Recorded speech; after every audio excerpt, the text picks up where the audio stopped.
નમસ્કાર વિદ્યાર્થી મિત્રો. Commerce with Pradeep by Avabai high school Valsad, ધોરણ 12, સામાન્ય પ્રવાહ, વિષય નામાના મૂળ તત્વો, ભાગ 2, પ્રકરણ 2, ડિબેન્ચરના હિસાબો. આજના આ વિડીયોમાં આપણે સ્વાધ્યાયનો પ્રશ્ન નંબર 16 જોઈશું, જેમાં ડિબેન્ચર મૂળ કિંમતે બહાર પાડી પ્રીમિયમે પરત કરવાનો દાખલો છે. પરીક્ષા માટે ખૂબ અગત્યનો દાખલો. જોઈએ આપણે સ્વાધ્યાયનો પ્રશ્ન નંબર 16, પેજ નંબર 114. આપણે રકમ જોઈએ. પહેલા સત્યમ લિમિટેડે તારીખ 1/7/2017 રોજ ₹100 એક એવા 8% 12,000 ડિબેન્ચર મૂળ કિંમતે બહાર પાડ્યા, જે તારીખ 30/6/2023 રોજ ડિબેન્ચર દીઠ ₹115 કિંમતે પરત કરવાના છે. જો 100 મૂળ કિંમતે ડિબેન્ચર બહાર પાડ્યો છે અને 115 કિંમતે પરત કરવાના છે, એનો મતલબ કે પ્રીમિયમે પરત કરવાના છે. પણ પ્રીમિયમ કેટલું? તો ₹15 પ્રીમિયમ કહેવાશે, કારણ કે 100 મૂળ કિંમતનો ડિબેન્ચર છે અને 115 પરત કરવાનું, એનો મતલબ કે 15 પ્રીમિયમે પરત કરવાનું છે. એટલે આ રીત કઈ થઈ? મૂળ કિંમતે બહાર પાડી પ્રીમિયમે પરત કરવાની. કંપનીના ચોપડે ડિબેન્ચર બહાર પાડતી વખતની અને પરત કરતી વખતની જરૂરી આમનોંધ લખો, બાબત જે વગર. એટલે કે બાબત જે લખવાની નથી. તો આપણે પહેલા ખાના બનાવી દઈએ. તારીખ, વિગત, ખાપા, ઉધાર અને જમા. સૌથી પહેલા આપણે સાદી આમનોંધ લખી દઈએ. તારીખ બહાર પાડે તેમાં તારીખ એટલે પહેલી બેમાં તારીખ આવશે 1/7/2017 અને ત્રીજી અને ચોથી આમનોંધમાં આવશે પરત કરવાની 30/6/2023 એ તારીખ આવશે. તો પહેલી આમનોંધ તારીખ 1/7/2017, બેંક ખાતે ઉધાર તે ડિબેન્ચર અરજી અને મંજૂરી ખાતે.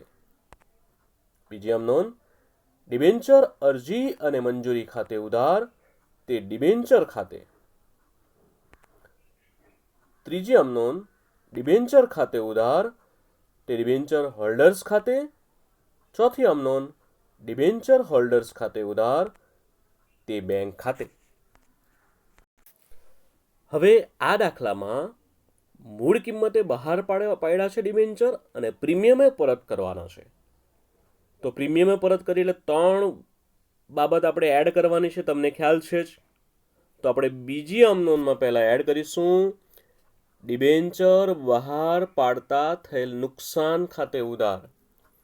બીજી આમનોંધમાં જમા કરીશું તે ડિબેન્ચર પરત પ્રીમિયમ ખાતે. અને ત્રીજી આમનોંધમાં ઉધાર કરીશું ડિબેન્ચર પરત પ્રીમિયમ ખાતે ઉધાર. એટલે કે પ્રીમિયમે પરત કરીએ તો આપણે 3 બાબત એડ કરવાનું. બીજી આમનોંધમાં ઉધાર ડિબેન્ચર બહાર પાડતા થયેલ નુકસાન ખાતે ઉધાર. બીજી આમનોંધમાં જમા તે ડિબેન્ચર પરત પ્રીમિયમ ખાતે. ત્રીજી આમનોંધમાં ઉધાર કરવાનું ડિબેન્ચર પરત પ્રીમિયમ ખાતે ઉધાર. એટલે કે પ્રીમિયમ પરત કરે તો 3 બાબત આપણે એડ કરવાનું. ચાલો હવે આપણે રકમ જોઈએ. રકમ ખૂબ અગત્યની છે, બરાબર ધ્યાન આપજો. કઈ રકમ પહેલા લખવાની તે.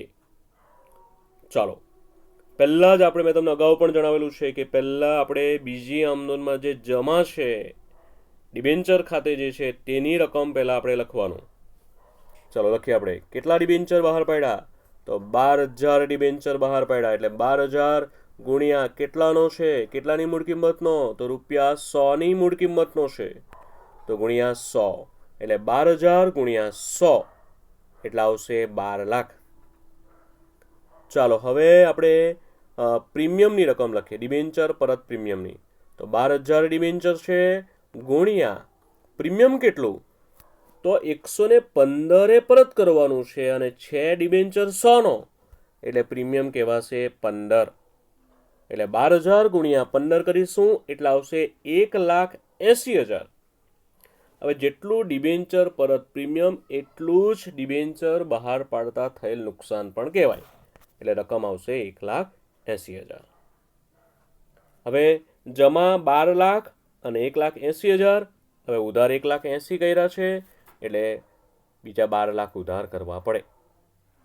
હવે એ જ આપણે બીજી આમનોંધમાં જમા કરશું 12 લાખ, ઉધાર પણ 12 લાખ કરીશું. હવે ત્રીજી આમનોંધમાં આપણે રકમ લખવાની છે. બીજી આમનોંધમાં આપણે ડિબેન્ચર ખાતે 12 લાખ લખ્યા, તો આપણે ત્રીજી આમનોંધમાં પણ ડિબેન્ચર ખાતે 12 લાખ લખવાનું.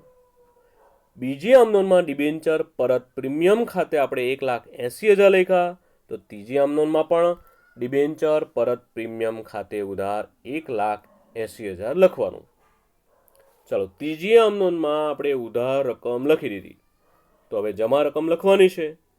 તો ઉધાર જે રકમ લખેલી છે એનો સરવાળો, એટલે કે 12 લાખ પ્લસ 1,80,000 એટલે આવશે 13,80,000. ચલો, ડિબેન્ચર હોલ્ડર જમા 13,80,000 કર્યા, તો આપણે ચોથી આમનોંધમાં ઉધાર પણ ડિબેન્ચર હોલ્ડર ખાતે કેટલા લખવાના? 13,80,000. જમા પણ 13,80,000 કરવાનો. તો આ દાખલો પરીક્ષા માટે ખૂબ અગત્યનો છે, ખૂબ અગત્યનો છે. તો આવા દાખલાની વારંવાર તમારે પ્રેક્ટિસ કરવાની છે. અગત્યનું છે તે આમનોંધ, અને ત્યારબાદ રકમ જે લખવાનું છે તે પણ ખૂબ અગત્યનું છે. આમનોંધ સાચી હોય અને રકમ ખોટી હોય તો પણ માર્ક્સ મળે નહીં, એટલે બંને ખૂબ અગત્યનું છે. આવું જ ઉદાહરણ 13 છે, એ પણ તમારે નોટમાં કરવાનું રહેશે. Thank you.